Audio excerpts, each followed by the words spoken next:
Hello প্রিয় দর্শক, আবারও চলে এলাম। আজ রান্না হচ্ছে এঁচোড়ের এমন এক রান্না যা নববর্ষের দুপুরের জন্য একদম পারফেক্ট এক রেসিপি। চলুন আর কথা না বাড়িয়ে এঁচোড় রান্না করা যাক। প্রথমে এঁচোড় ও আলু এইরকম টুকরো করে কেটে কুকারে দিয়ে নুন ও হলুদ দিয়ে সেদ্ধ করে নিচ্ছি। এবার কড়াইয়ে দিয়ে দিলাম সর্ষের তেল, ফোড়নে দিচ্ছি তেজপাতা, শুকনো লঙ্কা ও গরম মশলা। এর মধ্যে দিয়ে দিচ্ছি গ্রেট করা পেঁয়াজ।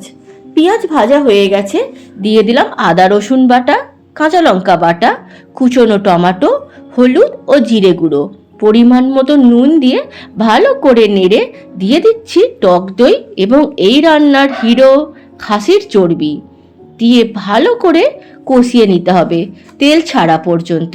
দেখতেই পাচ্ছেন তেল বেরিয়ে এসেছে। এবার দিচ্ছি সিদ্ধ করা আলু ও এঁচোড়, আরও একবার মিক্স করে দিয়ে দিচ্ছি গরম জল। এটা একটু গামাখা হলেই ভালো লাগবে খেতে। ঝোল একদম টকবক করে ফুটে গেছে। এর মধ্যে এবার দিয়ে দিলাম গরম মশলা। দুপুরবেলায় গরম গরম ভাতের সাথে পরিবেশন করুক খাসির মাংসের স্বাদের এই এঁচোড়। আমাকে আর কমেন্ট করে জানান কেমন লাগলো আপনাদের আজকের এই রেসিপি। আর আপনারা আরও কি রান্না দেখতে চাইছেন সেটাও আমাকে কমেন্ট করে জানাতে পারেন। আজ তাহলে আসছি, আবারও দেখা হচ্ছে পরের দিন অন্য কোনো নতুন রান্না নিয়ে। ততক্ষণ সবাই খুব ভালো থাকবেন, আনন্দে থাকবেন। নমস্কার।